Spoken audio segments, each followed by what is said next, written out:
सांझ अपने हस्बैंड योग के बर्थडे की प्लानिंग में लगी थी।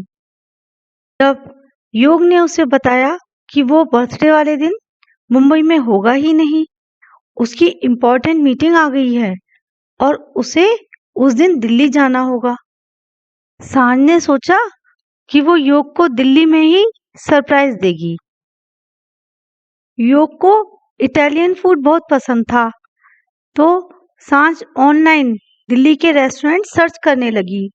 रेस्टोरेंट काफी दूर दूर थे और सरप्राइज प्लान करने के लिए सांझ का ये जानना जरूरी था कि योग दिल्ली में कहाँ रुका है। अगर योग से पूछती तो योग गैस कर लेता कि सांझ कुछ तो प्लान कर रही है,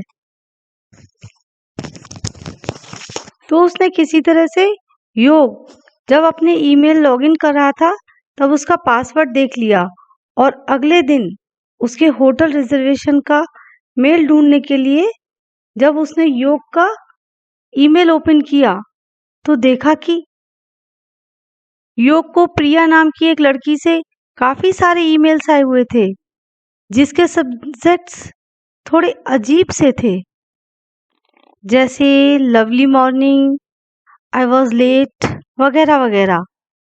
सांझ की तो एक पल के लिए इच्छा तो हुई कि वो ईमेल्स खोलकर चेक करे, लेकिन योग और सांझ ने शादी करते वक्त प्रॉमिस किया था कि वो लोग कभी इस तरह से एक दूसरे पर शक नहीं करेंगे। इसलिए सांझ उस मेल्स को इग्नोर करते हुए योग के होटल डिटेल्स ढूंढने में लग गई। पर उसके इतने मेल्स थे कि सांझ से रहा ही नहीं गया और उसने मेल्स पढ़ना शुरू कर दिया। उस लड़की ने योग को काफी सारे रिप्लाई भी किए थे।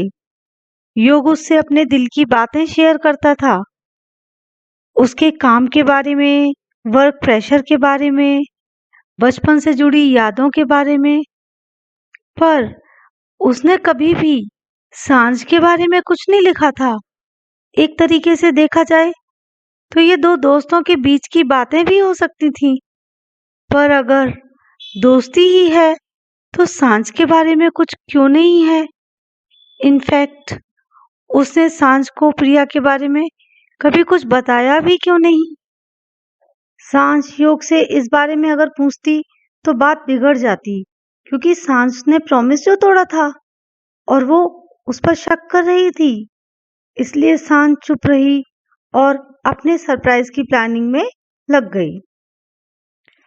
योग के बर्थडे के दिन उसके दिल्ली जाने के बाद सांझ ने एड्रेस क्रॉस चेक करने के लिए फिर उसका मेल अपने कंप्यूटर पर ओपन किया।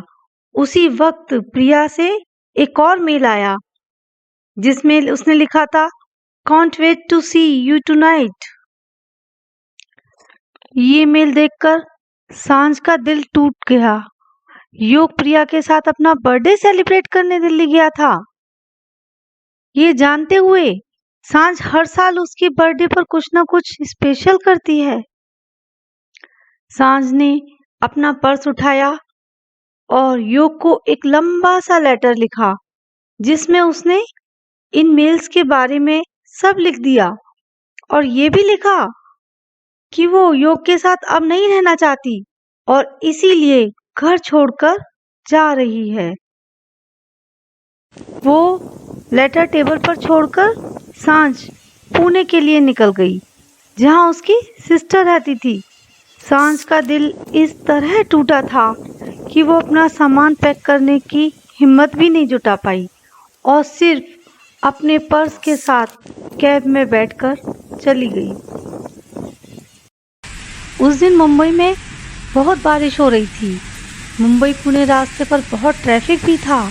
सांझ के निकलने के कुछ ही घंटों बाद योग का कॉल आया और उसने कहा, हाय, मेरी मीटिंग जल्दी फिनिश हो गई है और मैंने चेक किया तो घंटे भर बाद की एक फ्लाइट है मुंबई के लिए। मैं एयरपोर्ट के लिए भाग रहा हूँ, शाम को घर पर ही मिलते हैं। सांझ ने कहा, लास्ट मिनट फ्लाइट लेकर? तो योग ने कहा, हाँ, थोड़ी एक्सपेंसिव है फ्लाइट, लेकिन मेरी बर्थडे के लिए तुम इतनी तैयारी कर रही थी और मैं भी बर्थडे तुम्हारे साथ ही मनाना चाहता था, इसलिए मैंने मीटिंग जल्दी खत्म कर दी। अच्छा, मुझे जल्दी करने दो, आधा घंटे में चेकिंग बंद हो जाएगा, वरना शाम का खाना बाहर खाएंगे। Don't cook. बाय। सांझ की खुशी उसकी आंखों और होठों दोनों से छलक रही थी। हो सकता है प्रिया योग का बर्थडे मनाना चाहती हो, पर योग ने तो सांझ को चूज किया था अपने साथ के लिए। उसने ड्राइवर को गाड़ी यू टर्न मारने को कहा और कार की विंडो से दूसरी तरफ देखा तो रियलाइज किया कि बारिश की वजह से मुंबई जाने वाले रास्ता ट्रैफिक से भर चुका था। बारिश बढ़ती गई और सांझ ट्रैफिक में फंस गई। योग ने 6 बजे की फ्लाइट ली थी, जिसके हिसाब से वो 7:30 बजे लैंड करता और 8:30 तक घर पहुंच जाता। सांझ वैसे तो घर से 2 ही घंटा दूर थी, पर बारिशों में मुंबई में कितना भी टाइम लग सकता था और सांझ का योग से पहले घर पहुंचना बहुत जरूरी था, क्योंकि सांझ नहीं चाहती थी कि योग वो लेटर पढ़े। उसने इमोशंस में बहकर न जाने क्या कुछ नहीं लिख दिया था और वो लेटर रिश्ते में दरार ला सकता था। सिर्फ वक्त आगे बढ़ रहा था, ट्रैफिक नहीं। मुंबई में बहुत ज्यादा तेज बारिश हुई और पानी भरने की वजह से रास्ते सारे बंद हो गए थे। बार बार टाइम देखने के चक्कर में सांझ के फोन की बैटरी लो हो चुकी थी। 8:30 बजे और सांझ 1 घंटा दूर अभी भी थी अपने घर से। उसने सोचा कि योग का फोन आए तो वो उससे कह देगी कि उसे एयरपोर्ट लेने आ रही है और किसी तरह घर में पहले आकर लेटर छिपा देगी। लेकिन फिर 9:30 बज गए और 9:30 बजे तक भी योग का फोन अनरीचेबल था। उसने इंटरनेट पर चेक किया तो पता चला कि सारी फ्लाइट्स 2 से 4 घंटा लेट चल रही थी। 10 बजे तक सांझ ट्रैफिक में ऐसी फंसी थी कि उसकी गाड़ी पिछले आधे घंटे में 1 इंच भी आगे नहीं बढ़ी। उसने योग को फिर कॉल करने की कोशिश की, लेकिन अब उसके फोन की बैटरी डेड हो गई थी। सांझ अब सिर्फ प्रे कर सकती थी कि किसी तरह वो योग से पहले घर पहुंच जाए, वरना उसकी शादी टूट सकती है। उस रात का हर एक पल काटना मानो मुश्किल हो रहा था। सांझ को उसकी शादी के बाद बिताए अच्छे दिन याद आ रहे थे। योग उसका कितना ख्याल रखता है, वो कितनी खुश है अपनी जिंदगी में। और फिर योग का उस लेटर को पढ़ने के बाद उसका चेहरा सामने आ रहा था। रात 2 बजे तक बारिश हल्की हुई तो सांझ जैसे तैसे किसी तरह घर पहुंची। घर के बाहर पुलिस की वैन खड़ी हुई थी। सांझ को डर लगा कि कहीं योग ने गुस्से में कुछ कर तो नहीं लिया।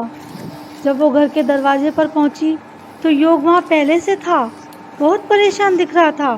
सांझ को देखकर उसने बोला, ओ माय गॉड, कहाँ थी तुम? Are you all right? मैं तुम्हें कब से कॉल करने की कोशिश कर रहा हूँ। घर में चोरी हो गई है। क्या तुमने दरवाजा चेक किया था जाने से पहले? सांझ ने देखा कि वो ग्लास की टेबल जिस पर वो लेटर छोड़कर गई थी टूटी हुई थी। शायद चोरों से टूट गई हो और वो लेटर एक कोने में टेबल के बाकी सामान के साथ पड़ा था। सांझ ने योग को लेने जाने का बहाना करके बात को संभाल लिया और योग की नजर से बचते हुए धीरे से उस लेटर को उठाया और फाड़कर टॉयलेट में फ्लश कर दिया।